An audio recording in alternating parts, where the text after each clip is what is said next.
You know, it's a funny thing, but most developers don't fail interviews because they lack the skills. They fail because they're playing the wrong game entirely.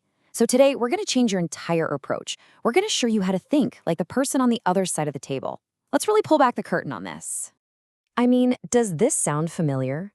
It is one of the most frustrating feelings for any developer. It's just the worst, right? You walk out of an interview, you knew the concepts, you knew the material, but you still didn't get the offer. You are not alone in this. And here's the thing, it's probably not about what you know. It's about how you're coming across. Okay, so if it's not a quiz, what is it? What's really happening in that room? What's the interviewer's actual end goal? Getting this is the absolute first step, and it changes everything. All right, let's get right into the big secret, the thing most people miss. The questions you're hearing, they're often not the real questions being asked. It's all about what's underneath, the subtext. And here it is. This is the biggest lie about interviews, the one that just trips up so many brilliant developers. It's this idea that an interview is a test, and your only job is to spit out all the right answers you've memorized. It's just not true.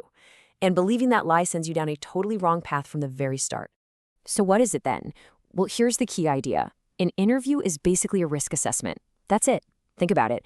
The company's about to make a huge bet on you, a huge investment. And that interviewer's main job, their number one priority, is to make sure that bet is a safe one. For the company, and honestly, for their own reputation too. So while you're racking your brain over some coding problem, here's what's actually going through their head.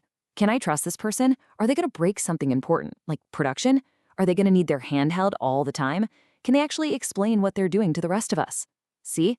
Every single question is really just a tool to poke at these bigger, riskier questions.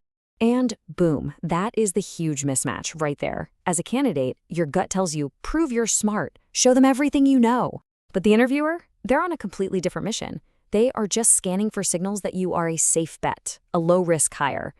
Okay, so now that we're kind of in the interviewer's head, let's talk about how even well-meaning candidates can, without even realizing it, send up all these red flags. All right, let's take a super common example. You'll definitely get asked something like this.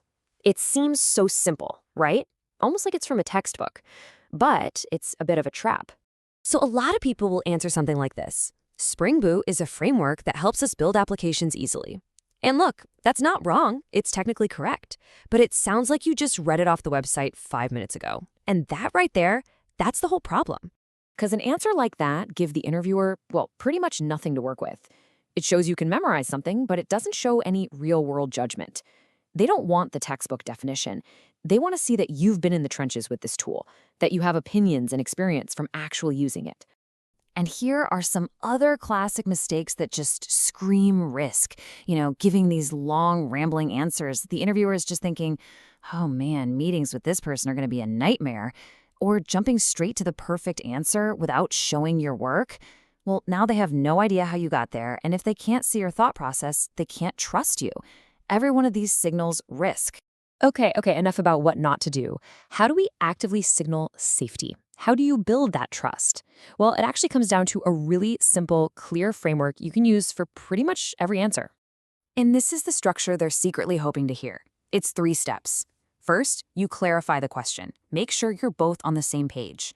Second, you explain your thought process. And listen, this is the absolute most important part. And then finally, you wrap it up with a clear conclusion. Following this just shows you're organized, thoughtful, and, well, safe.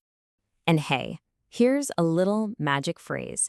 I want you to listen to this carefully, because the trade-off here is, seriously, that phrase is gold. It's the language of senior engineers. When you start talking about trade-offs, you're immediately signaling that you don't just know facts, you understand context and consequences. It's a huge, huge signal of real-world experience. All right, but let's talk about that moment of pure terror, right? The question comes and you just draw blank. You genuinely don't know the answer. What you do next can literally make or break the entire interview. Okay, rule number 1, do not guess. The absolute worst thing you can do is just make something up. Why? Because in their mind, a guesser at an interview is a guesser on the job. That's someone who might push bad code because they were too scared to say, I don't know. To an interviewer, guessing is just pure risk. But this is the golden response. I don't have the answer to that off the top of my head, but here's how I'd figure it out. It's brilliant. It does two amazing things at once. First, it's honest, which builds instant trust. And second, it shows them how you solve problems.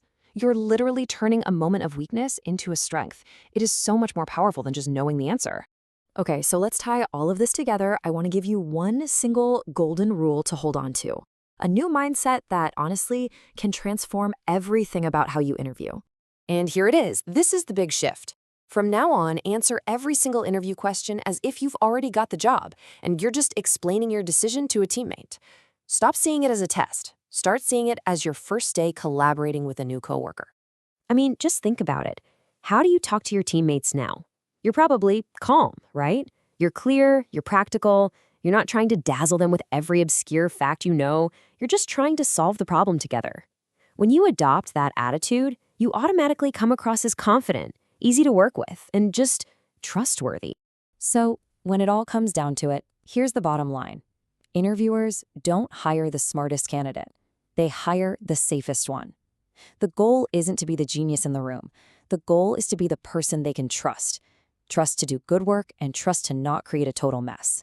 You want to be the safe choice. So I'll leave you with this question. What if your next interview wasn't a test at all? What if it was a collaboration? Just imagine how that changes everything. How you prepare, how you talk, how you feel.